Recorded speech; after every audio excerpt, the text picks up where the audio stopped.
Captain Sarah Mitchell pressed her gloved hand against the canopy of her A-10 Thunderbolt II, watching the sun rise over the Iraqi desert in March 2003.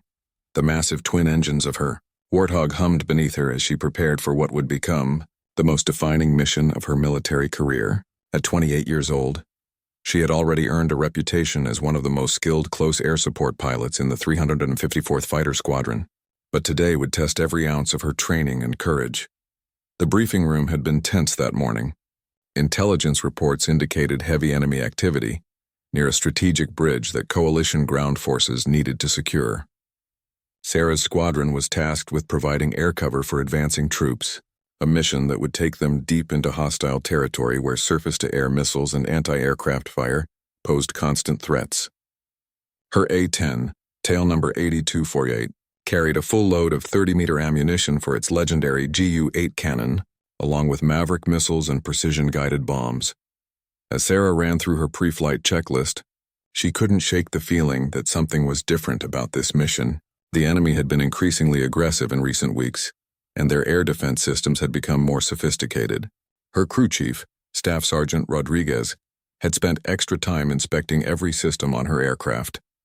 The Warthog was built to take punishment and keep flying, but Rodriguez knew that even the toughest aircraft had its limits. The radio crackled to life as the mission commander gave final instructions. Sarah would be flying as part of a four-ship formation, with two F-16 Fighting Falcons providing top cover, while the A-10s focused on ground targets. The F-16 pilots, call signs Viper 1 and Viper 2, were experienced veterans who had flown numerous combat missions over Iraq. They would maintain altitude and watch for enemy aircraft while Sarah and her wingman worked at low level.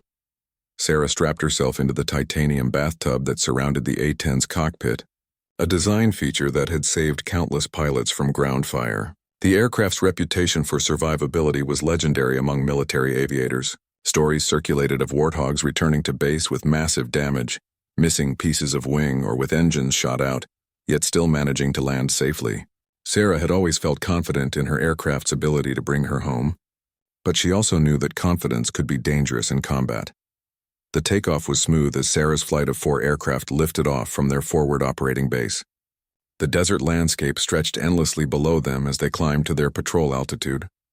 Sarah felt the familiar surge of adrenaline that came with every combat mission, mixed with the profound responsibility she carried for the ground troops who would depend on her firepower and precision. The radio chatter was minimal as the formation headed toward their target area, each pilot focused on the dangerous work ahead. As they approached the assigned sector, Sarah could see dust clouds on the horizon marking the position of advancing coalition forces. Intelligence had been tracking enemy movement in the area for days, and satellite imagery showed defensive positions that needed to be neutralized before ground troops could advance safely. Sarah checked her weapons systems one final time, knowing that in a few minutes she would be diving toward heavily defended targets, relying on her training, her aircraft, and her wingman to survive the mission. The morning sun climbed higher as Sarah's formation reached their patrol area, unaware that enemy forces below had been tracking their approach. Hidden surface-to-air missile batteries had been moved into position during the night, creating a deadly trap for any aircraft that ventured too low. The stage was set for a confrontation that would test the limits of both pilot and machine, and change the lives of everyone involved in ways they could never have imagined. Little did the F-16 pilots flying high above know that they were about to witness something that would leave them questioning everything they thought they knew about courage, sacrifice, and the bonds that connect military aviators across different aircraft and missions. The tail number on Sarah's A-10 would soon become seared into their memories, carrying with it a story that would be told and retold throughout the Air Force for years to come. The first indication of trouble came as a brief flash on Sarah's radar warning receiver, followed immediately by the urgent tone that every combat pilot dreads. Surface-to-air missile launch detected. Her training kicked in instantly as she began evasive maneuvers, pulling her A-10 into a steep diving turn while simultaneously deploying chaff and flares to confuse the incoming missile's guidance system. The heavy Warthog responded sluggishly compared to a fighter jet, but Sarah used every trick she had learned to make her aircraft a difficult target. Above her, Major Tom Bradley and Viper 1 spotted the missile trail rising from the desert floor. The SA-8 surface-to-air missile was climbing rapidly toward Sarah's position, its solid rocket motor leaving a distinctive white smoke trail against the clear blue sky. Bradley immediately called out the threat over the radio, while beginning his own descent to help suppress the missile site. His wingman, Captain Mike Stevens in Viper 2, was already scanning for additional threats, knowing that enemy air defenses rarely operated alone. Sarah felt the concussion wave as the first missile detonated close enough to rattle her aircraft, but not cause serious damage. The A-10's robust construction absorbed the blast effects, but she knew she was now in the middle of a well-coordinated ambush. Her radar warning receiver was painting multiple threats as additional missile sites revealed themselves by firing. The enemy had waited patiently for the American aircraft to enter their kill zone, and now they were unleashing everything they had. The second missile came from a different direction, forcing Sarah to reverse her turn and dive even lower toward the desert floor. At less than 500 feet above ground, she was now vulnerable to small arms fire and anti-aircraft artillery. But staying higher meant certain death from the missiles tracking her. Her wingman, Captain Rodriguez, was dealing with his own missile threats and couldn't provide immediate assistance. The radio filled with urgent calls as the entire formation found itself under coordinated attack. Major Bradley in the F-16 rolled inverted and pulled his fighter into a steep dive, targeting the missile site that posed the greatest threat to the A-10s below. His AIM-9 Sidewinder missile streaked toward the enemy launcher, but he knew it would take precious seconds to reach its target, time Sarah might not have. As he watched through his heads-up display, a third missile lifted off from yet another concealed position, this one tracking directly toward Sarah's aircraft with deadly precision. Sarah saw the incoming missile on her threat display and knew immediately that this one was different. The tracking was too good, the closure rate too fast. She pulled her control stick back as hard as she could, trying to gain altitude for another evasive maneuver. But the heavily loaded A-10 was already at the limits of its performance. The missile's proximity fuse activated at exactly the right moment, detonating the warhead in a devastating explosion that sent shrapnel ripping through the Warthog's right engine and wing. The impact was catastrophic.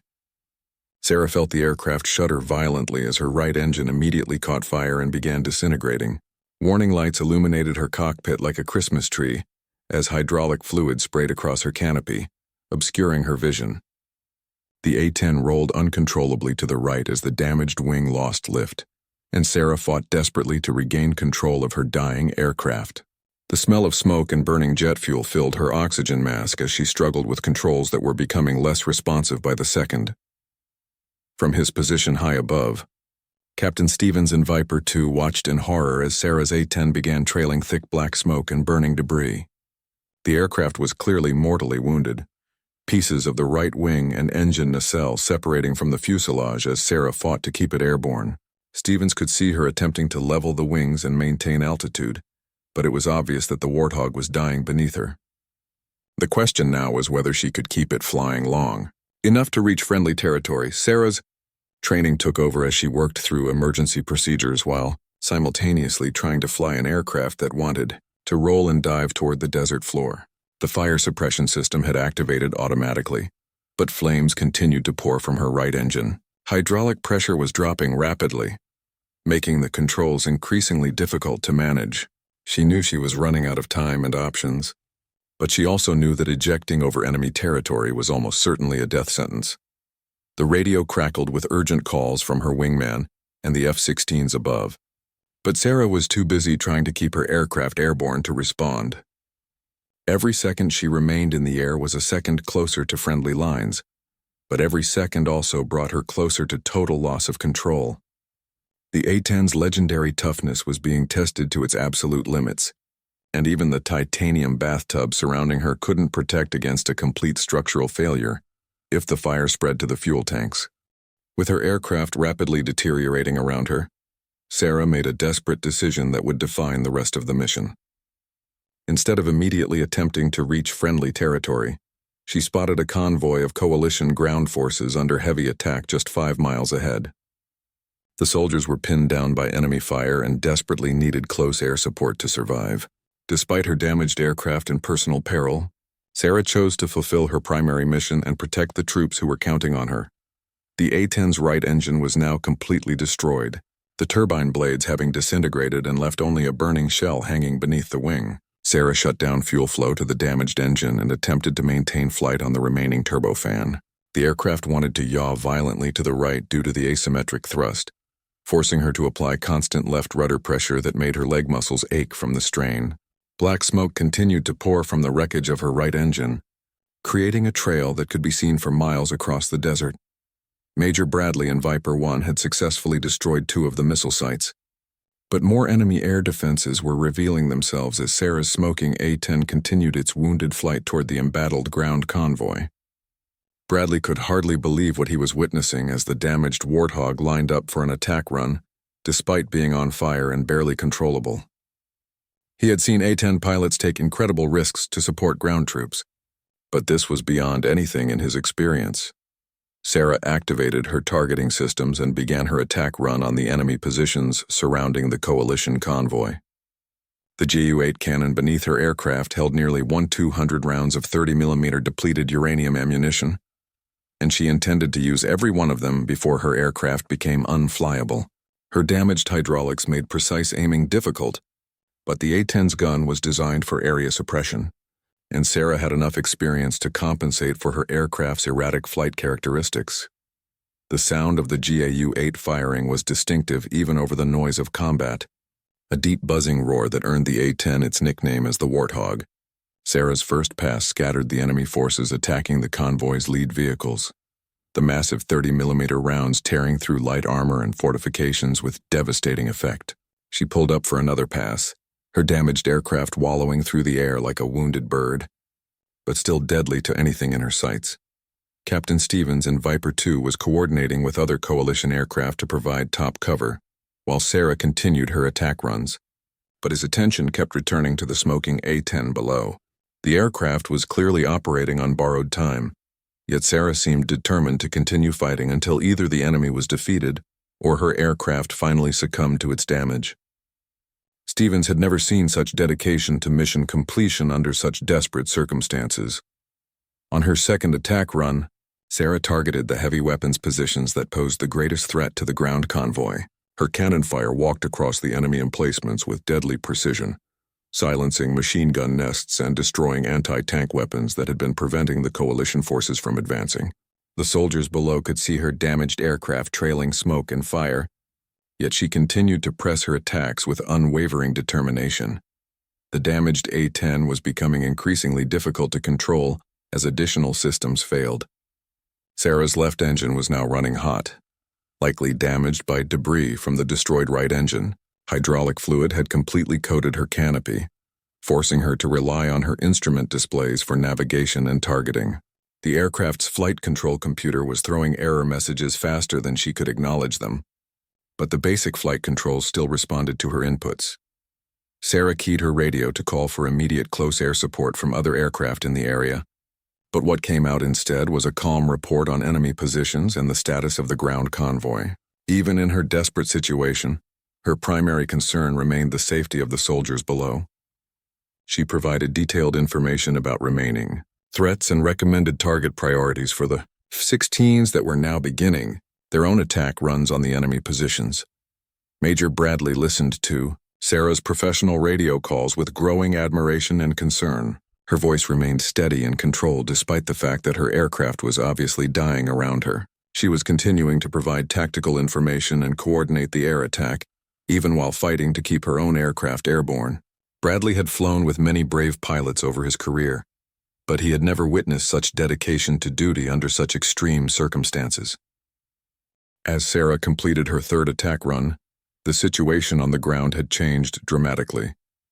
The coalition convoy had broken free from the ambush and was beginning to advance again, thanks to the devastating firepower she had delivered despite her aircraft's critical condition. However, her own situation was becoming increasingly desperate. The left engine was now showing signs of severe stress, running far hotter than normal and producing unusual vibrations that Sarah could feel through her ejection seat. The A-10's fuel system had also been compromised by the missile hit. Sarah could see her fuel quantity dropping faster than normal consumption would account for, indicating that she was losing fuel through damaged lines or tanks. At her current rate of loss, She had perhaps 10 minutes of flying time remaining before fuel starvation would force her to attempt an emergency landing in hostile territory. The mathematics of survival were becoming increasingly unfavorable with each passing minute. Captain Stevens and Viper, too, had been monitoring Sarah's radio transmissions and could hear the increasing strain in her voice as she fought to control her damaged aircraft. Her reports remained professional and accurate, but Stevens could detect the subtle changes that indicated she was reaching the limits of both her aircraft's capabilities and her own physical endurance. The constant battle to maintain control of the asymmetrically damaged A-10 was exhausting her strength reserves. Major Bradley made the decision to escort Sarah's damaged aircraft toward friendly territory, abandoning his assigned patrol area to provide protection for the wounded Warthog. He positioned his F-16 slightly ahead and to the left of Sarah's aircraft, where he could watch for additional threats, while also monitoring her aircraft's condition. What he saw concerned him deeply. The entire right side of the A-10 was blackened and torn, with pieces of metal and insulation trailing behind in the airstream. Sarah attempted to gain altitude for better gliding distance, but her damaged aircraft could barely maintain level flight. The left engine was now producing intermittent power, forcing her to constantly adjust her throttle settings to maintain airspeed. She had already jettisoned her remaining external weapons to reduce weight, but the A-10 still felt heavy and sluggish in her hands. Every control input required significant physical effort as her hydraulic systems continued to degrade. The radio suddenly came alive with calls from an Air Force rescue helicopter that had been monitoring the situation. The H-60 Pavehawk crew was positioning themselves for a potential rescue operation, but they needed Sarah to reach a predetermined area where they could safely operate without interference from enemy ground forces. The rescue zone was still 8 miles ahead, and Sarah wasn't certain her aircraft could remain airborne that long. As if summoned by her doubts, the left engine began to surge and lose power erratically. Sarah's heart rate spiked as she realized she was about to lose her only remaining source of thrust. The A-10 was designed to fly on one engine, but only under optimal conditions with an undamaged aircraft. Her Warthog had already sustained so much damage that single-engine flight might be impossible to maintain. Bradley watched in amazement as Sarah somehow managed to coax continued performance from her dying aircraft. When the left engine began to fail, she manipulated the throttle with delicate precision, finding power settings that kept the damaged turbofan running despite its obvious distress. Her flying skills were being tested beyond anything taught in training, yet she continued to maintain control through sheer determination and expertise. The rescue helicopter crew was now broadcasting updates on Sarah's position and condition to command centers throughout the region. Word of the damaged A-10's heroic flight was spreading rapidly through military communications networks, and additional rescue assets were being positioned to assist if needed. However, everyone involved understood that Sarah's survival ultimately depended on her ability to keep flying until she reached friendly territory. Sarah could feel her physical strength beginning to fade as the constant fight to control her aircraft took its toll. Her arms and legs ached from the continuous pressure required to maintain level flight, and sweat was fogging her visor, despite the cool air at altitude. She knew she was approaching the point where even her determination might not be enough to overcome the laws of physics and the limitations of her damaged aircraft. The fuel gauge showed critically low levels as Sarah continued her desperate flight toward safety. She began calculating gliding distances and emergency landing sites, knowing that she might soon be forced to choose between ejecting over hostile territory or attempting a crash landing in the desert. Either option carried significant risks, but Sarah was determined to survive and return to continue flying combat missions for the troops who depended on close air support. The moment that would forever change the perspective of the F-16 pilots came when Major Bradley maneuvered his fighter closer to get a better look at Sarah's damaged aircraft. As he pulled alongside the smoking A-10, he could clearly read the tail number painted in large black letters on the vertical stabilizer, ADR 248. The number struck him like a physical blow, and he immediately called Captain Stevens to confirm what he was seeing. Both F-16 pilots now realized they were witnessing something far more significant than just another combat. Rescued aircraft tail number AD-0248 belonged to an A-10 that had become legendary throughout the Air Force for its previous combat history. This particular Warthog had already survived multiple combat missions over Iraq and Afghanistan, accumulating battle damage that should have destroyed it several times over. More importantly, it was the same aircraft that had been flown by Captain Jennifer Walsh just 18 months earlier, when she made the ultimate sacrifice to save a surrounded Army patrol, posthumously earning the Distinguished Flying Cross. Captain Walsh had been Sarah's mentor and closest friend in the squadron. Jennifer had taken Sarah under her wing when she first arrived at the unit, teaching her the finer points of close air support and sharing the wisdom that only comes from years of combat experience. When Jennifer was killed in action while flying this same aircraft, Sarah had specifically requested to be assigned to 80-0248, wanting to honor her friend's memory and continue the aircraft's proud combat tradition.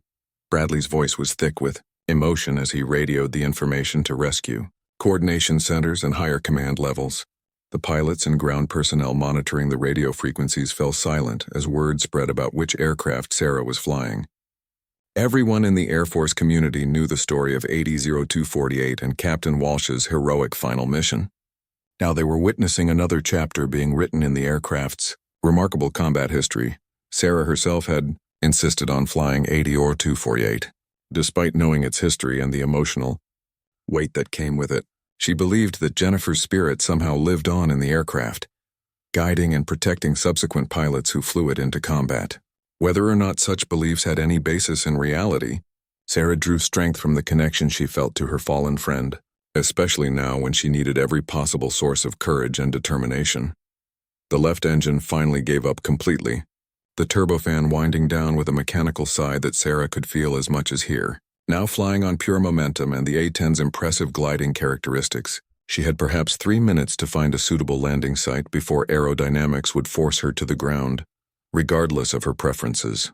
The rescue helicopter was still too far away to reach her in time, and ejection over hostile territory remained a last resort with poor survival prospects. Captain Stevens watched in fascination as Sarah managed to maintain controlled flight, even without engine power. The A-10's design as a low-speed, high-lift aircraft meant it could glide farther than most fighters, but Sarah was extracting performance that seemed to exceed the aircraft's published specifications. Her intimate knowledge of the aircraft's flight characteristics, combined with her determination to survive, was allowing her to accomplish what should have been impossible. The desert landscape below offered few good options for an emergency landing. The terrain was rocky and uneven, scattered with boulders and deep wadis that could destroy an aircraft attempting to land. Sarah spotted a relatively flat area about 2 miles ahead that might be suitable for a crash landing, but reaching it would require every bit of altitude and airspeed she could conserve. She began configuring her aircraft for the emergency landing attempt.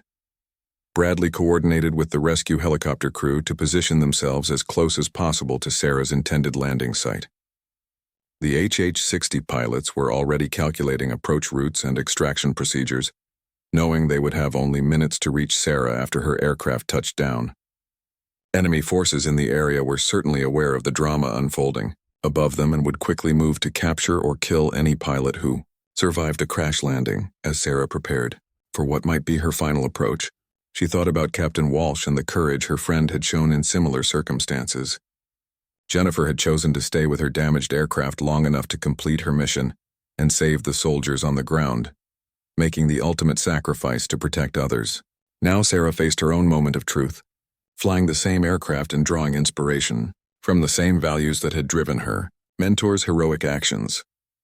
The radio filled with encouragement from pilots throughout the region as word of Sarah's situation continued to spread. Voices from F-16s, A-10s, and support aircraft all offered words of support and tactical advice for her emergency landing attempt. The entire military aviation community was now invested in the outcome of her flight, united by their shared respect for courage under fire and their knowledge of the legendary aircraft she was flying. With no engine power remaining and her altitude decreasing rapidly, Sarah began her final approach to the makeshift landing site she had selected in the desert below. The A-10's massive flaps and slats were deployed to their maximum setting, transforming the aircraft into a flying truck that could land at remarkably slow speeds. However, without engine power to control her descent rate, Sarah had to rely entirely on her skill and the aircraft's inherent stability To manage what would essentially be a controlled crash, Major Bradley and Captain Stevens positioned their F-16s to provide cover during Sarah's landing attempt, ready to strafe any enemy forces that might try to interfere with the rescue operation. Both pilots were amazed by Sarah's composure as she calmly worked through her emergency procedures while simultaneously flying a difficult approach in a powerless aircraft. Her radio calls remained professional and precise, providing position updates and status reports as if this were a routine training exercise rather than a life-or-death emergency. The rescue helicopter was racing toward the landing site at maximum speed, its crew preparing for what would be a high-risk extraction in hostile territory. The HH-60's defensive systems operator was already scanning for enemy threats while the para-rescue jumpers checked their equipment and prepared for immediate action once Sarah's aircraft touched down. Every second would count once she was on the ground, as enemy forces would quickly converge on the crash site. Sarah could see the landing area ahead, a relatively flat stretch of desert that offered her best chance for survival. The approach would be tricky, requiring her to clear a low ridge while maintaining enough airspeed to reach the flat ground beyond. Too fast and she would overshoot into rougher terrain. Too slow and she would stall and crash into the ridge itself. Her years of training and combat experience had prepared her for this moment. But nothing could eliminate the inherent risks of landing a damaged aircraft in the desert. The A-10 descended through 500 feet above ground level as Sarah began her final approach. The aircraft felt different without engine power, heavier and less responsive but still controllable thanks to its robust flight control systems and her own skill. She could see dust devils swirling across the desert floor, indicating wind conditions that would complicate her landing but were manageable with proper technique. The titanium bathtub surrounding her cockpit would provide some protection during the impact, but her survival would ultimately depend on keeping the aircraft under control throughout the landing sequence. Bradley watched through his fighter's head-up display as Sarah's A-10 approached the desert floor with its landing gear retracted to minimize damage during the belly landing. The aircraft's attitude was perfect, nose slightly high to reduce impact forces while maintaining enough forward speed to ensure controllability. Her approach was textbook perfect despite the impossible circumstances, demonstrating the kind of pilot skill that separated true professionals from average aviators. At 100 feet above the ground, Sarah made her final control inputs to line up with the flattest section of her chosen landing area. The A-10 was committed now, too low and slow to attempt to go around even if she had possessed engine power. Her hands remained steady on the controls as the desert floor rushed up to meet her aircraft, the moment of impact only seconds away. She had done everything possible to ensure her survival. The rest was now beyond her control. The initial impact was surprisingly gentle as the A-10's belly contacted the sand with a grinding roar that could be heard for miles across the desert. Sarah felt the aircraft slow dramatically as it plowed through the soft sand, the forward momentum being absorbed by friction and the aircraft's robust landing gear wells. However, the real test came as the aircraft encountered harder ground and began to bounce and skip across the uneven terrain. Sarah fought to maintain control as her aircraft careened across the desert floor, occasionally becoming airborne for brief moments before slamming back down with bone-jarring impacts. The A-10 structure was holding together remarkably well, testament to its reputation as the toughest aircraft in the Air Force inventory. Pieces of equipment and debris were being thrown around the cockpit, but the titanium bathtub kept Sarah securely protected from the chaos surrounding her. The aircraft finally came to rest after sliding more than half a mile across the desert, leaving a long scar in the sand marking its path from initial impact to final stopping point. Sarah sat motionless in her seat for several seconds, hardly believing she had survived the ordeal. Her body ached from the repeated impacts and the stress of fighting to control her aircraft throughout its final flight. But she was alive and largely uninjured. The legendary toughness of both pilot and aircraft had been proven once again under the most extreme circumstances possible. Smoke began rising from various parts of the wreckage as Sarah quickly began emergency egress procedures. Knowing that fire was always a risk after such a violent landing, she could hear the rescue helicopter approaching in the distance, its distinctive rotor noise growing louder as the crew raced against time to reach her before enemy forces could respond to the crash site. The next few minutes would determine whether her survival of the crash landing would lead to a successful rescue or capture by hostile forces. Sarah successfully escaped from her crashed aircraft, just as the rescue helicopter touched down in a whirlwind of sand and rotor wash, 50 yards away. The pararescue jumpers were already sprinting toward her position, their weapons ready to defend against any enemy forces that might approach the crash site. Major Bradley and Captain Stevens continued to circle overhead in their F-16s, providing air cover and coordinating with other coalition aircraft to establish a protective perimeter around the rescue operation. The extraction took less than 3 minutes from the moment the helicopter landed until Sarah was safely aboard and the aircraft was lifting off again. As they climbed away from the desert floor, Sarah looked back at the wreckage of aircraft 80 or 248 scattered across the sand. Its proud service finally ended after years of faithful duty in combat zones around the world. The sight filled her with mixed emotions of sadness for the loss of such a historic aircraft and gratitude for its final act of protecting her life. During the flight back to base, the rescue helicopter crew shared the radio chatter they had been monitoring throughout Sarah's ordeal. Pilots throughout the theater had been following her story, and word had already reached senior commanders about the heroic flight of the legendary A-10. When the F-16 pilots had identified the tail number as 80-248, the aircraft's remarkable history had added extra significance to an already extraordinary rescue mission. Major Bradley landed his F-16 with a new perspective on courage and sacrifice that would influence his entire military career.